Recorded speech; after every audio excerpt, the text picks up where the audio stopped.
dia, boa tarde, boa noite para você que está nos assistindo. Estamos iniciando mais um Suncast. Hoje nós estamos com a presença ilustre do Thiago Bajur, que é fundador, um dos fundadores da Arquimedes. Já segue aí, galera, Arquimedes, uma marca de referência no lado de tecnologia, desenvolvimento de produto e também soluções hospitalares. E o nosso master comercial, como é que a gente fala em inglês, Bajur? Na verdade é um consultor, é uma venda complexa, né? Podemos chamar de executivo de vendas? Com certeza. Um executivo de vendas aqui da Arquimedes, que é o Bruno Alexandre. Bom, Baju, a gente está aqui no Suncast, que é um podcast voltado, né, para desenvolvimento de informações. A gente precisa levar as informações ao mercado do que a gente está fazendo aqui dentro. Gostaria primeiro que você falasse, né, quem é o Thiago Bajur, de onde veio o Thiago Bajur e como que o Thiago Bajur criou essa história, essa ideia, essa grande marca hoje no mercado que é a Arquimedes. Esse negócio de pergunta, de onde que ele veio, o que ele come, o que ele se alimenta. Bom, Isso mesmo, pode falar, tá, gente? Aqui é sem filtro. Não, porque a gente, empreendedor, é isso, cara. A gente tem que respirar. Eu comecei na área trabalhando com o meu pai. Meu pai, ele era o que a gente chama de engenheiro clínico dentro de um hospital referência chamado Biocor. E um ponto interessante é que ele era responsável pela manutenção de equipamentos médicos. O que é equipamento médico? Então, muita gente que está escutando está acostumado com o solar ali. E se você para, né, algum equipamento dentro da cadeia solar, com certeza você bloqueia toda a supply chain de geração de energia, tem um lucro cessante, né, que você deixa de faturar. Então você está falando um setor de pós-venda dentro do mercado hospitalar? A gente Não, pode falar sobre isso? Eu estou tentando fazer uma comparação do solar com o da engenharia clínica. Então, em qualquer lugar que você tem ativo, né, um equipamento, se esse equipamento para, ele vai causar um prejuízo, certo? Justo. O problema é que na área hospitalar esse prejuízo é a vida de pessoas. E aí você tem uma pessoa que chama engenheiro clínico, e esse engenheiro clínico era meu pai que trabalhava nesse hospital. Ele saiu, né, e montou uma empresa para dar manutenção em equipamentos médicos. Manutenção, e você tem algumas vertentes que são para poder você evitar. Então, uma coisa é que o equipamento quebrou, você vai lá e repara. Você tem estratégias de manutenção que você faz para poder evitar que ele quebre.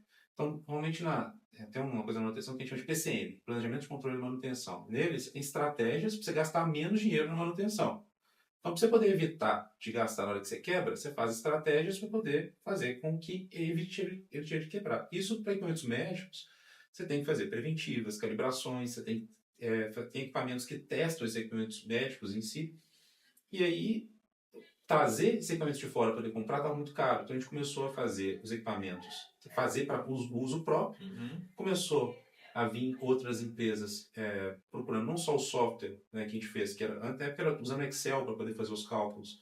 Então a gente começou a fazer um desenvolvimento para poder usar em casa, para a gente mesmo.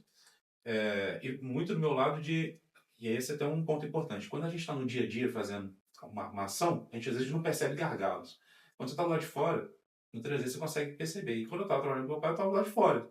Ou a gente estava trabalhando, mas eu conseguia ver com um outro viés de tem ineficiências dentro do processo tradicional. Então foi assim que a gente tentou automatizar o processo de manutenção e a gente fundou a empresa. E essa empresa depois, ela veio chamar Arquimedes, depois de alguns anos, né, depois dos primeiros equipamentos, aí teve um novo sócio, e aí foi assim que ela surgiu.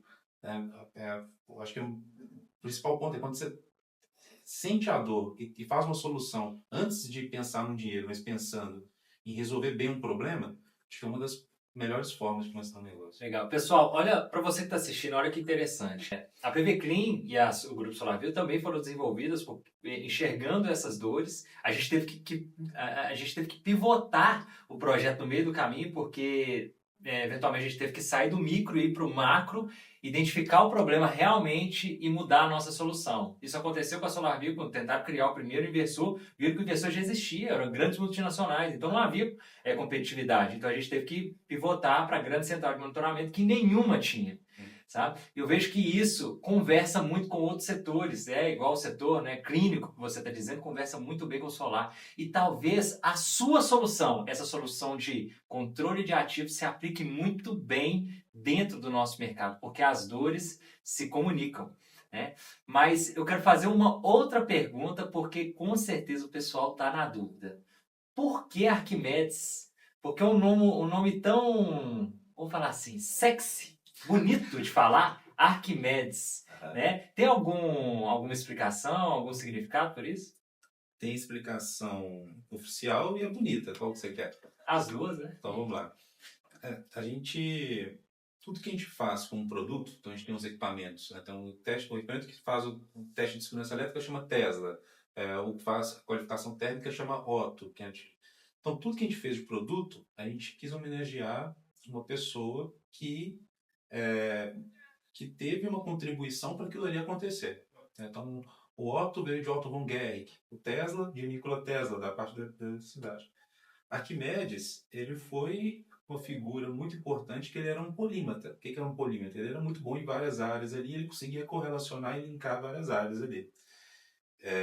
Então, foi um dos nomes que a gente viu que poderia criar essa homenagem ali, e ele foi uma pessoa que foi muito visionária para a época dele.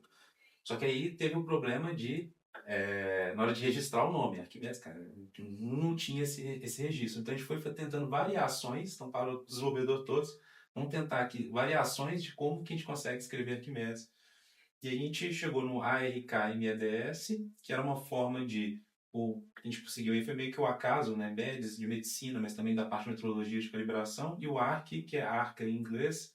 E aí, por isso que virou um nome bonito, né? Que a arca é um símbolo de divisão de água, de inovação, e acabou que juntou os dois significados. Tudo embarcado numa jornada incrível, né? Exato. É isso aí. Parabéns, Thiago. A gente foi fazer isso, uma vez um cliente falou assim, e aí tem um animal de cada também. Bacana, legal, bacana. E agora a gente vai apresentar, né, o Bruno Alexandre. Quem é o Bruno Alexandre? Como que o Bruno Alexandre, né, decidiu encarar essa jornada, né, junto com o Thiago Baju? Maravilha. Bom, me apresentando formalmente, sou o Bruno Alexandre, sou engenheiro de produção, pós-graduado em engenharia clínica, trabalho na Arquimedes há 7 anos e 4 meses, se eu não me engano. Então, 4 meses, 3 dias, 2 horas. E alguns minutos. A Arquimedes, ela vem num ponto-chave para mim, na minha vida. Eu acho que é interessante eu mencionar essa parte, porque explica um pouco do processo da empresa também. O Baju mencionou aí de momentos você está imerso dentro da floresta e outros momentos você está fora da floresta. Então, a minha carreira foi toda constituída dentro da floresta. Eu trabalhava como técnico mecânico, sou também formado como técnico mecânico industrial pelo Senai, e desenvolvi minha carreira ao longo desse tempo, dando manutenção. Então, trabalhei na área de ar-condicionado, trabalhei na indústria, trabalhei com motor a diesel, por exemplo. E em algum momento, eu avançando na minha faculdade, percebi que era o momento de sair dessa bolha e passar a enxergar a coisa fora da floresta. Então, peraí, você estava em campo, fazendo a manutenção Exato. corretiva, às vezes preventiva, mas ainda não fazia meio que a preditiva, que era o monitoramento, enxergar de forma macro o processo. E aí você sai da sua zona ali, talvez, de conforto, para buscar outros desafios, e aí conta pra gente. Exatamente. Então, eu vivenciava os desafios que a Arquimedes hoje busca resolver. Então, a partir do momento que eu conheci a Arquimedes, eu notei o meu maior desafio e o meu maior elo que é hoje. Tá? Então, quando eu me deparei com a chance de trabalhar com comercial, eu falei, isso não é para mim. Cara do campo, vou trabalhar com comercial. Só que, quando você sente a dor do campo, fica mais fácil de você vender. Que é a questão de você usar o mesmo sapato que o seu cliente, para você entender as dores e a partir dali você mostrar para ele, eu sei o que você passa e eu sei como eu posso resolver. Então, foi um elo bacana, foi um processo, não vou falar que foi fácil, foi um aprendizado, mas com o passar do tempo aí, esses 7 anos, agregou bastante. Hoje a Arquimedes, ela proporciona aí não só para os clientes da área hospitalar, um outro mercado que a gente está buscando agora também é da indústria. A gente teve até uma participação agora lá em Salvador, no Abraman, e deu um match muito certo. Então, eu percebo que não só foi um desafio passar a falar de comercial, mas também ser um camaleão entre áreas. Porque uma hora você está com a área hospitalar, outra hora você está com a indústria, outra hora você está com facilities. Então você precisa mudar o linguajar para poder falar com essas áreas, e foi algo que eu fui buscando adaptar ao longo do tempo. E hoje, creio que tem dado certo, né? O tempo é um comprovador disso, mas essa solução que a Arquimedes trouxe e um pouco do desenvolvimento pessoal que eu carrego comigo vai muito em cima dessa história aqui que eu te contei. Bruno, cara, o que você está falando aí tem muita sinergia, sabe? O pessoal que está assistindo se identifica muito com o mercado solar. Porque acredito que a área comercial, assim, por mais que ela seja multissetorial, a área comercial do setor de manutenção, ela parece que é igual, é a mesma, sabe? Por exemplo, na área solar e na área hospitalar e clínica. O que você enxerga, assim, dentro da sua área, do seu dia a dia? Qual que é o maior desafio comercial? Matheus, o maior desafio, sei lá, é talvez encontrar uma solução ou entregar essa solução para o cliente, instalar essa solução lá na planta do cliente. Qual que é hoje o maior desafio? Porque, por exemplo, na nossa área, o maior desafio é eu comprovar que uma limpeza vai potencializar a geração do meu cliente. Então, está mais relacionada à área educacional, nutrição de informação ao nosso público, do que como executar. Porque a execução a gente já tem a solução. O que você enxerga no seu setor? E se você puder dar uma dica para a gente aqui, né, do que a gente pode absorver do seu mercado. Perfeito. Acho que você mencionou um ponto muito importante, que é a parte educacional, a gente precisa olhar para dentro e para fora. Para fora, a gente precisa também educar o nosso cliente, porque às vezes ele não sabe do que ele precisa saber. Então, eu preciso alimentar ele com informações que vão agregar no dia a dia dele e vão potencializar uma possível venda, por exemplo, para a gente. Então, no início da Arquimedes, a gente tinha clientes que não sabiam o que era calibração. A gente estimulou ele a saber o que passou a saber a importância daquilo e, no futuro, vou falar a médio e longo prazo, esse cliente passou a consumir mais a gente, porque ele entendeu a importância. Então você está me dizendo que o cliente não sabia que ele tinha um problema. Exato. Lidando com vidas. Exato. Polêmico isso, hein? Exato. Então, acho que está muito enraizado isso ainda hoje, a questão do quebrou, conserta. Hoje está melhorando. A gente percebe que, por exemplo, a indústria ela está alguns saltos na frente da área hospitalar, porque eles já têm a consciência.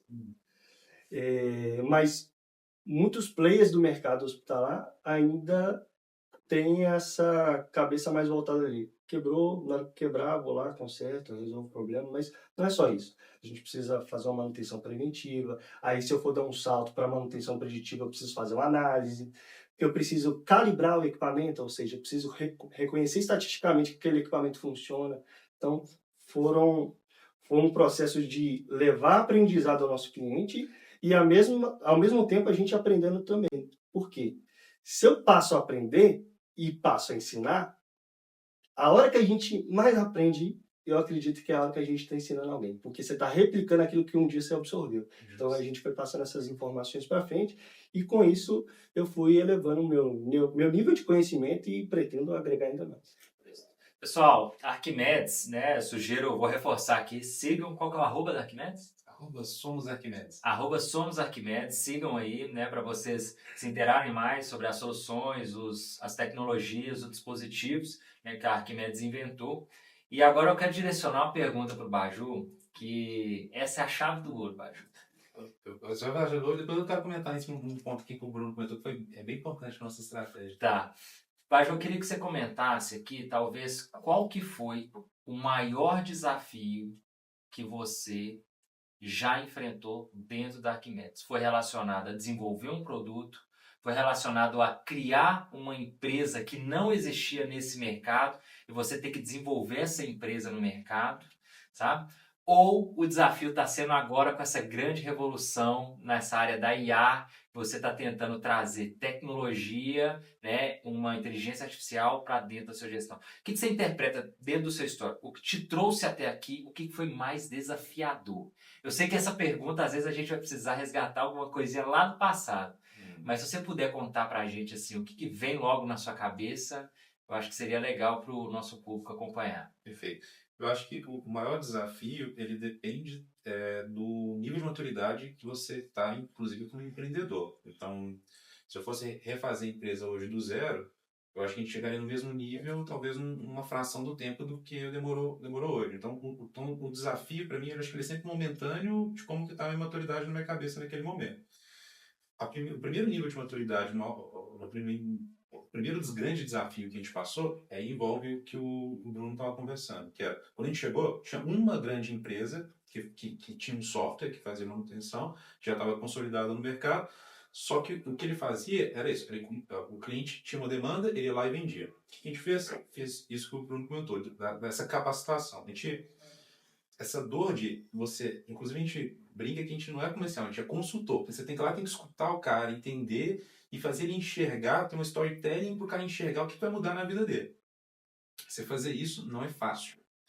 Tanto que a gente montou um braço de educação, então não é nem só isso, a gente montou um braço de educação, que chama Arquimedes Academy, que eram de cursos livres, ficava no vermelho. O objetivo dele não era dar lucro, o objetivo dele era capacitar o mercado. Qual que era o problema? Não era nem do nosso produto. Olha só, a gente vende software e analisador de equipamentos médicos. Os primeiros cursos que a gente fez era explicando o que eram os equipamentos médicos.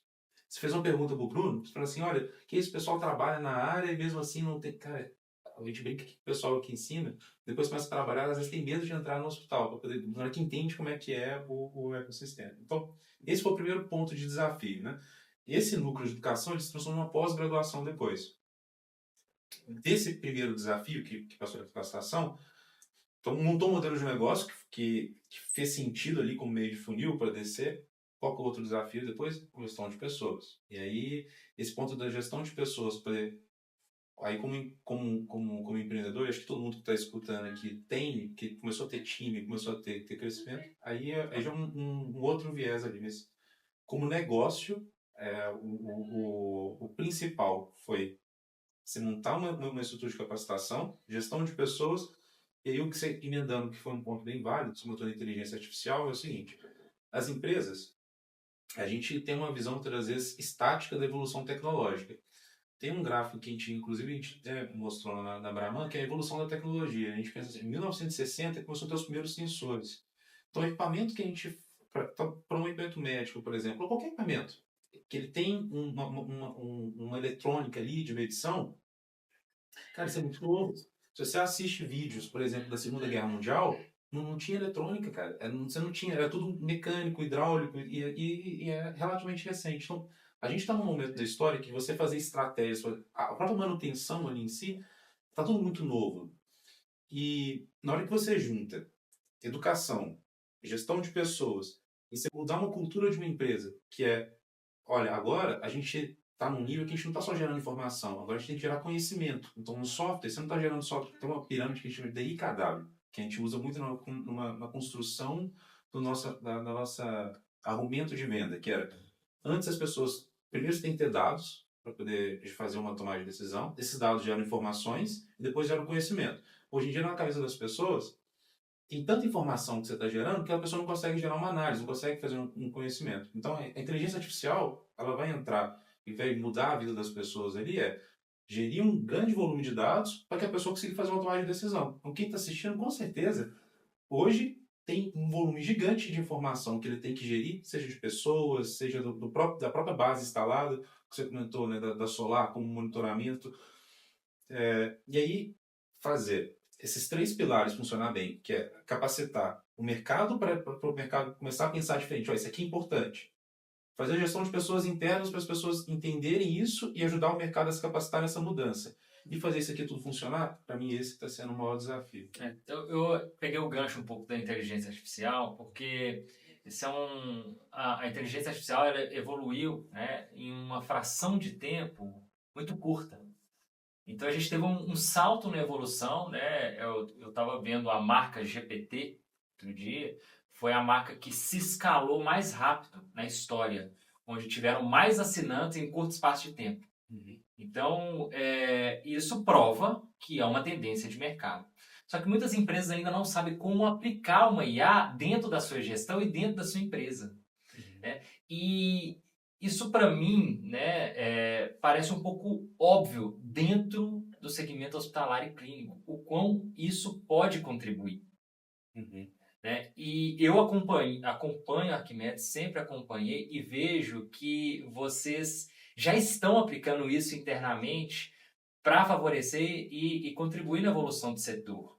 Como que está sendo essa experiência? Né? Tem que ter um pouco de cadência ou tem que aplicar mesmo? Tem que fazer, né, ali um teste rápido para ver qual vai ser o retorno? Qual que é a experiência da Arquimedes perante a IA que está disponível no mercado? Ou vocês estão desenvolvendo a própria IA? Beleza, boa pergunta. Ó, o que é o ChatGPT? Você faz uma pergunta e te dá uma resposta. Aí ele vai usar uma base de conhecimento, não vou entrar nesse mérito agora. O que a gente comentou, que eu comentei que é um dos maiores desafios, que é a gestão de pessoas? As pessoas não sabem fazer pergunta. Então, tem uma base de conhecimento que vai te dar todo o conhecimento que você precisar, tem que saber fazer a pergunta certa. As pessoas não sabem. Então, por isso, para mim, que essa mudança cultural não é tanto da tecnologia. A tecnologia, não só pela lei de Moore, as tecnologias que foram criadas tem um roadmap que chama de Indústria 4.0. E na 4.0, que começou em 2010, você vê uma série de tecnologias que a inteligência artificial não é nova, não. Já existe, o que veio do GPT, veio do modelo de Transformers, que já é antigo. Então, o que mudou?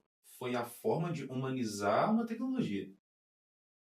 Então, o ponto não é ter a tecnologia, é como que eu faço esse ser humano que está aqui usar de uma forma quase simbiótica, que ele não vai notar, que ele não vai precisar de fazer um esforço maior. Porque a mesma pergunta que ele teria que fazer no chat GPT é a dificuldade que a gente tem como gestor de chegar para a pessoa e ela fazer uma pergunta não é para estar com uma dificuldade. Isso não acontece, cara.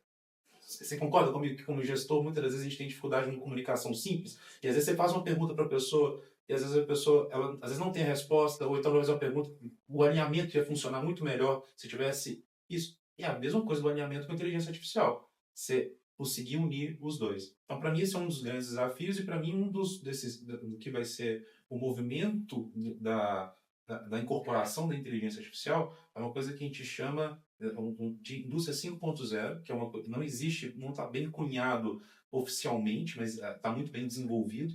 E um dos principais pontos dela é colaboração humano-robô. Né? Então, você enxerga, se a gente conseguisse projetar um futuro aqui, para quem está assistindo, vai evoluir e vai melhorar, né, dentro do segmento hospitalar. Já está evoluindo em todas as áreas. O que as empresas estão usando hoje para poder personificar esse humano-robô? É a palavra copilot. Então, vocês podem ver que muitas das tecnologias, você já está começando a colocar ele no meio. Não existe, por exemplo... Então, você vai olhar a atualização que o WhatsApp fez algumas semanas atrás. A inteligência está no meio da conversa ali. Você pode trocar ideia com ela, ela está igual uma pessoa ali. Humanizou ela. Né? Microsoft tem um Copilot que está dentro da ferramenta que o usuário ele já programava, então não é um lugar externo. Então, o que está acontecendo para mim em todas as áreas? Ela vai estar ali, não é para substituir o ser humano, mas ela vai estar do lado a lado dele para poder ajudar a potencializar a capacidade deles de uma forma humanizada. Estando lado a lado, sabendo fazer as perguntas certas, né? Acho que a solução chega mais rápido. Eu vejo que a evolução do lado da medicina, ela se tornou muito mais digital de uns anos para cá, né? A gente já tem teleconsulta, por exemplo, nós estivemos na China recentemente e tem um hospital lá que todas as cirurgias, eu não sei qual cirurgia, mas são todas feitas através de robô, né? É claro que existem humanos por trás fazendo a programação, né? Identificando quais são os riscos, enfim. Mas a gente está notando, né, essa digitalização pelo lado, né, hospitalar. E aí eu lembro até a questão de um chip. Como um chip num corpo de um humano pode contribuir, tendo ali todas as informações médicas, um histórico de um paciente. Eu fico imaginando, né, aqueles hospitais antigos que chega um paciente e não tem histórico nenhum da pessoa. O quão isso é benéfico, né, o quão essa digitalização, essa evolução tecnológica é benéfica quando utilizada para o bem. Né? E vocês devem vivenciar isso diariamente, né? Sim. Esse exemplo que você deu do histórico do paciente é extremamente análogo com o que a gente resolve na manutenção. Vamos pegar esse exemplo que você comentou e eu vou trazer no que a gente vivencia isso na manutenção, que é uma coisa que já acontece hoje. E até esse exemplo do Copag.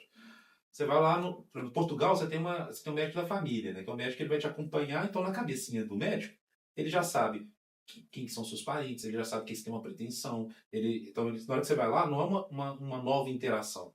É uma interação ali na cabeça dele, ele já tem um modelinho ali na cabeça dele do que você tem de patologia ou não. O problema é que aqui, você vai no hospital X, lá vai fazer um exame. As perguntas vão ser as mesmas. Você tem... E aí, a análise vai ser uma análise rasa. Se você pega... Então, se o Matheus for ali no Mater Dei, fez um exame, pegou ali, foi no hospital UNB, foi lá, fez outro exame. Se pegar todas essas informações, pegar seu relógio que está no seu pulso, que está fazendo a medição ali, integro todas essas informações num lugar só, né, e estou alimentando um modelo de inteligência artificial que representa o Matheus. A gente chama isso de gêmeo digital. A gente faz isso para equipamentos. Então, basicamente, hoje, você tem vários lugares separados. Então, você tem um lugar que você coloca os dados de manutenção do histórico. Você tem um lado que é o modo de falha. Então, se deu esse problema, o que eu faço? Você tem outro lado que é o dado de integração da máquina, como é que ela está em tempo real. E na prática, né, na hora que dá um problema, o cara parou uma usina. Você acha que o cara vai parar para poder, deixa eu ver o manual aqui, deixa eu perguntar para o técnico mais sênior? A informação está toda pulverizada. Então, dentro desse conceito, a gente coloca toda a informação só, num lugar só, treina esse modelo. A gente chama esse modelo de um modelo de gêmeo digital. E existe, inclusive, um framework para poder montar ele. Quando a gente coloca dentro de um espaço em 3D, né? Por que um espaço em 3D? Porque é bonito? Não. Porque se eu chegar, igual deu o exemplo do exame médico, você fez um exame e viu que o seu LDH está alto. O que é LDH? Não sei. Você viu que o seu fígadozinho está vermelho. Clicou no fígado, LDH ali está alto. Você entendeu que o seu fígado está alto e você associa as informações muito mais rápidas. Então, você está num momento ali que você tem que fazer uma decisão rápida, você traz para o mundo visual, correlaciona todas as informações que você tem dentro dele, treina um modelo e deixa o modelo te falar o que você tem que fazer. Ele vai chegar e falar assim, olha, percebi esse problema, faz isso. Percebi esse problema, faz aquilo. Ele vai chegar e vai tomar o lugar do ser humano? Não, mas ele serviu de copilot, está do lado do humano, trabalhou ali para poder minerar essa informação e trazer para ele um insight, ele vai chegar. Então, isso é uma coisa que já funciona hoje. Isso já acontece? Já acontece. É o que a gente foi fazer uma palestra lá na Brahman e foi uma coisa que a gente ficou muito feliz, porque a gente viu que grandes empresas, né, VEG, Petrobras, muitas empresas grandes que a gente viu que a gente está desenvolvendo coisas que tá no roadmap de implementação. É multissetorial. É multissetorial. Eles estavam buscando. Então, assim, o motivo da gente a gente está desenvolvendo essa tecnologia já tem uns 5 anos, né? Que a gente tem uma empresa chamada MWM, do grupo Neves, e a gente aproximou deles e a gente foi desenvolvendo a indústria 4.0 junto com eles. E foi um laboratório. Uhum. Então foi muito bom porque na área da saúde, apesar de a gente ter nascido lá, ela é muito difícil da gente fazer teste de novas tecnologias. E igual o Bruno comentou, apesar de todo mundo ter, apesar das dores que a manutenção, todo mundo tem as mesmas dores, é gestão de pessoas, é gestão da informação, você tem que fazer tudo isso aí, a dor é a mesma, a maturidade de adoção da tecnologia não é a mesma. Às vezes uma indústria ela tem mais facilidade para poder ir lá e fazer um investimento. Então, para a gente, no que tange ao crescimento de empresa, faz sentido, né, a gente abrir mais o leque para rentabilizar uma tecnologia que já está desenvolvida. Você tocou num assunto muito interessante, porque no lado solar a gente viveu muito isso no passado, uma resistência muito forte dos clientes, porque não conheciam muito a tecnologia. E aí veio uma resistência depois, né, das grandes marcas do mercado de deixar essa tecnologia ser difundida, né? Estou dizendo um pouco do lobby, né? Mas quando é uma coisa, né, quando é uma tecnologia, uma solução, né, aplicável e, vamos falar assim, economicamente viável, não tem o porquê ela se desenvolver. E normalmente essas soluções elas nascem de startups, pequenas empresas, né? Um pouco para quebrar aquela grande barreira do mercado. Elon Musk está aí para provar tudo isso, né? Ele quebrou os grandes lobbies, ele quebrou, né, com os carros elétricos. Gente, imagina o lobby da indústria espacial. Ele quebrou. E nasceu tudo de pequenas empresas, né, normalmente privadas. Eu queria direcionar essa pergunta para o Bruno, né? O que você enxerga, né, no futuro comercial, na venda mesmo? Aonde que a Arquimedes quer chegar? Né? Você acredita que esse desafio do lobby, né, empresas maiores tentando, né, frear um pouco o avanço dessas soluções, né, que entram lá dentro da ferida de um hospital, né, vão realmente impactar no crescimento, por exemplo, desse mercado? Com certeza. Acho que o grande desafio é tornar a linguagem para o cliente simples. Porque às vezes parece que a gente está falando de uma solução daqui 15, 20 anos. Né? Parece que a gente está muito além do tempo. E a gente precisa equalizar isso para o cliente entender, cara, estou resolvendo esse problema aqui para você. O Baju mencionou alguns dos problemas, eu vou fazer até uma menção, vamos imaginar que é um cenário da PB Clean. Né? Vocês fazem a limpeza dos painéis elétricos, né? Certo?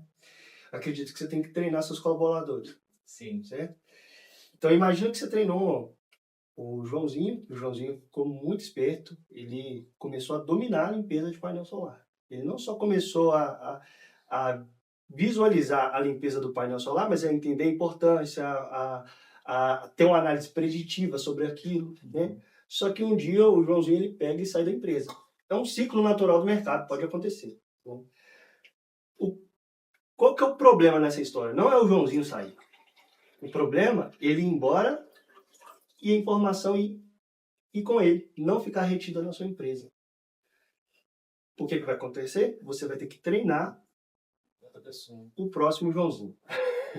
Então, ali você vai gastar energia, tempo para ter esse tempo de maturação. A gente sabe que o aprendizado humano ele carece de etapas, mas a gente pode encurtar algumas etapas, desde que as informações estejam de forma acessíveis no momento certo.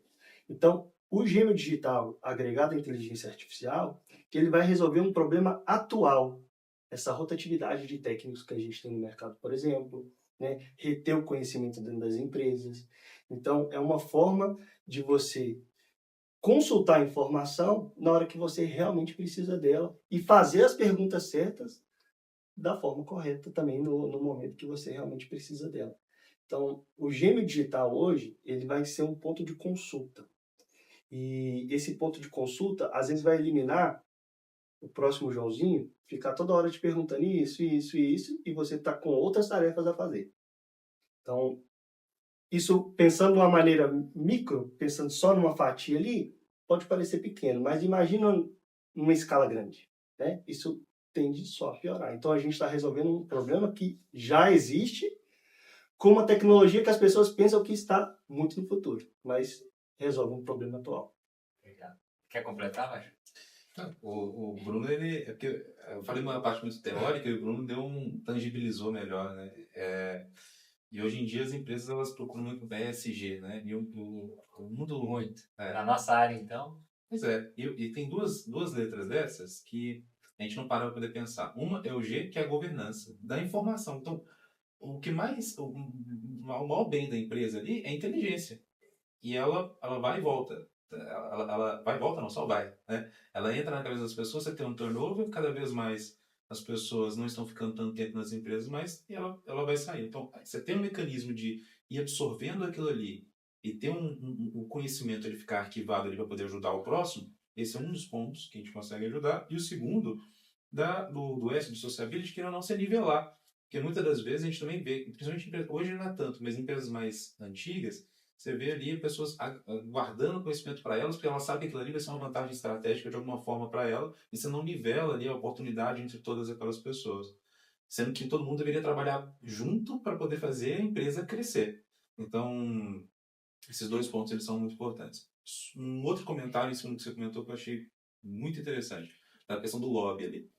Cara, para a gente foi muito interessante que na área da saúde a gente sente muito essa barreira de um querendo, às vezes, pegar o outro ali e não ter muitas parcerias. É uma área muito fechada. Na indústria, a gente ficou extremamente surpreso. A gente estava no stand, do lado do nosso stand estava a Schneider. Tem uma tecnologia que é parecida com a gente, né, com a nossa, de realidade aumentada. Então, eles chamaram a gente para poder fazer parceria, eles queriam colocar a tecnologia na fábrica dele. O mesmo aconteceu com a Siemens.